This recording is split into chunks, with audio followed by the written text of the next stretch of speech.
जोहार दोस्तों, हमारा चैनल ऑनलाइन पढ़ाई पर स्वागत है। आइए आज हम लोग सीखते हैं class 10 CBSE pattern chapter linear equation in two variables में बोट एंड स्ट्रीम पर कंसेप्ट सीखते हैं। ठीक है, बोट और स्ट्रीम पर बेस्ड क्वेश्चन अगर आएगा तो उसको हम लोग कैसे करेंगे। तो पहले इसका कंसेप्ट समझ लेते हैं, क्या है कैसे नहीं। बोट यानी नाव हो गया, स्ट्रीम मतलब किसी भी नदी का धारा हो गया, कैनल का धारा हो गया, है ना, जो बहता है धारा उसका, वो होता है स्ट्रीम। तो मान के चलो, चलिए यहाँ पर हम लोग एक नदी बना देते हैं, कुछ इस तरह से नदी बना दिए हैं। और इसमें क्या हो रहा है, नदी बह रही है तो किधर, हमेशा नदी किधर से किधर बहती है, ऊपर से नीचे की तरफ। यानी इधर ऊपर है तो इधर बहेगी, ऐसे इस तरह से बहेगी। ठीक है,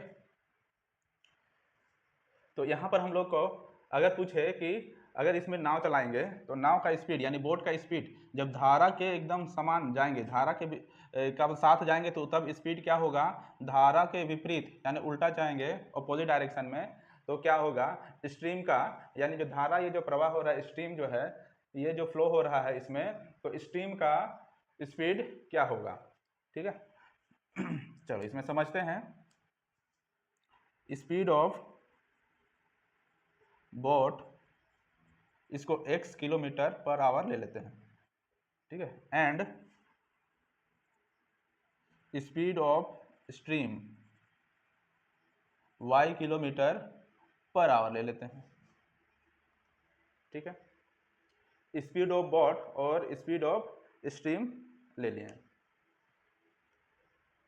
स्पीड ऑफ बोट को x ले लिए और स्पीड ऑफ स्ट्रीम को y ले लिए। अब अगर स्पीड ऑफ डाउन स्ट्रीम,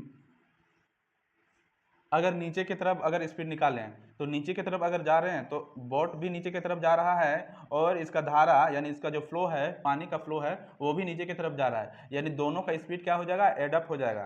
तो speed of downstream equal to x plus y kilometre per hour. Speed of upstream, अब धारा तो ऊपर से नीचे ही जाएगा, डाउन तरफ ही जाएगा, लेकिन अगर मेरा जो बोट है अपोजिट डायरेक्शन में यानी धारा का विपरीत में अगर चल रहा हो, यानी नीचे से ऊपर जा रहा हो, तब उसका जो अप स्ट्रीम स्पीड होगा वो क्या होगा, x minus y kilometre per hour. ठीक है, ये इसका अपोजिट डायरेक्शन में जा रहा है, धारा इधर जा रहा है, बोट इधर, तो इसका हम लोग एक्स माइनस वाई लेते हैं। ठीक है, तो यहाँ पर बस यही ध्यान देना है, स्पीड ऑफ डाउन स्ट्रीम में स्पीड ऑफ बोट और स्ट्रीम, स्ट्रीम को हम लोग करंट भी बोलते हैं, है ना, दोनों का स्पीड एडअप हो जाएगा। अगर अब स्ट्रीम यानी दोनों अपोजिट डायरेक्शन में चले तो वहां पर एक्स माइनस वाई यानी बोट का स्पीड माइनस स्ट्रीम का स्पीड होगा। ठीक है, चलिए अब आगे का कॉन्सेप्ट हम लोग क्वेश्चन से समझते हैं, क्वेश्चन देंगे उससे हम लोग समझेंगे। अब आगे का हम लोग देख सकते हैं बोट एंड स्ट्रीम में, ये हम लोग सीखें कि जब डाउन स्ट्रीम होगा या अप स्ट्रीम होगा तो वहां पर किस तरह से हम लोग लिखेंगे, ये x प्लस डाउन स्ट्रीम होगा तो x प्लस वाई और अप स्ट्रीम होगा तो x माइनस वाई। दूसरा चीज, एक चीज हम लोग को पता है, क्या पता है, speed equal to distance by time होता है ना, तो ये भी काम आएगा इसमें। चलिए अब हम लोग इस पर बेस्ड क्वेश्चन लेते हैं और कंसेप्ट को और क्लियर करते हैं।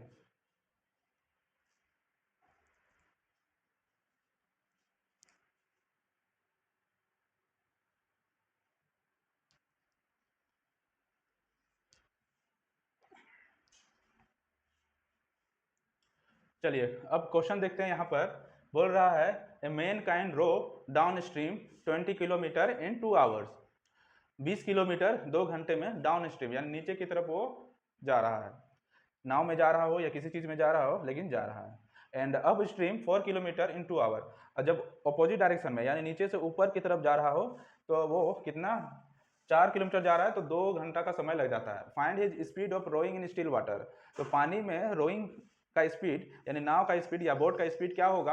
Also find the speed of current, और करंट यानी धारा का स्पीड भी बताना है। चलिए इसको सोल्व करते हैं। Let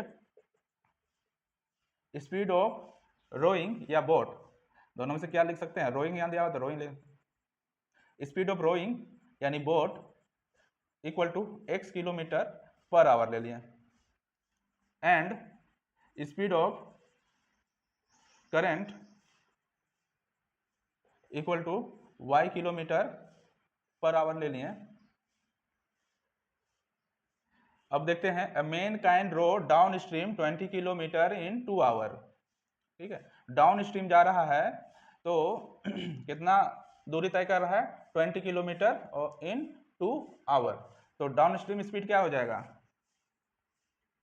speed of downstream equal to speed of downstream. अब स्पीड क्या होता है, डिस्टेंस बाय टाइम, तो डिस्टेंस दिया हुआ है 20 किलोमीटर और टाइम दिया है 2 आवर। इसको कट करेंगे तो 10 आ जाएगा, यानी 10 किलोमीटर पर आवर। अब डाउन स्ट्रीम स्पीड हम लोग लिखते हैं, down speed of downstream x plus y equal to कितना आ जाएगा, 10 किलोमीटर पर आवर। तो ये हमारा इक्वेशन नंबर 1 हो गया।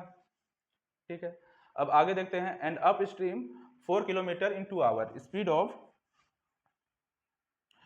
Of upstream equal to कितना किलोमीटर, 4 किलोमीटर इन 2 आवर्स, यानी ये हो जाएगा 2 किलोमीटर पर आवर। इसका स्पीड हो गया। और स्पीड ऑफ अप स्ट्रीम हम लोग लेते हैं x minus y equal to, अब ये 2 आया है। ठीक है, ये इक्वेशन नंबर 2 हो गया। अब इक्वेशन नंबर 1 और इक्वेशन नंबर 2 से सॉल्व करेंगे x और y को। अब यहाँ पर देख सकते हैं, यहाँ पर y है, यहाँ पर भी y है, ये प्लस माइनस है। तो क्या करेंगे, इक्वेशन 1 और 2 को ऐड करते हैं। Add equation 1 and 2। इक्वेशन 1 में है x plus y equal to 10 और इक्वेशन 2 में है x minus y equal to 2। इसको ऐड करो, ये x प्लस एक्स 2x, ये y कट गया, 10 प्लस 2 14, यानी x इक्वल टू आ गया 14/2, यानी क्या आ गया 7, यानी x इक्वल टू आ गया 7। और x क्या माने थे, स्पीड ऑफ रोइंग यानी बोट, x इक्वल टू आ गया 7 किलोमीटर पर आवर। अब क्या करेंगे, x का वैल्यू को पुट करेंगे किसमें, put the value of x इन, इसमें पुट करें, 1 में पुट करते हैं, इक्वेशन नंबर 1। तो ये हो जाएगा x plus y equal to 10, तो x का वैल्यू आ गया 7 प्लस वाई इक्वल टू 10, तो y equal to 10 minus 7 equal to 3, यानी y का वैल्यू आ गया 3 किलोमीटर पर आवर। तो इस तरह से हम लोग देख सकते हैं, बोट का स्पीड आ गया 7 किलोमीटर पर आवर और करंट यानी स्ट्रीम का स्पीड आ गया 3 किलोमीटर पर आवर, है ना। तो बोट एंड स्ट्रीम पर बेस्ड क्वेश्चन को हम लोग इस तरह से सॉल्व करेंगे। ठीक है, इस पर और 1-2 क्वेश्चन हम लोग करेंगे, है ना, नेक्स्ट क्लास में हम लोग करेंगे। अभी के लिए इतना ही।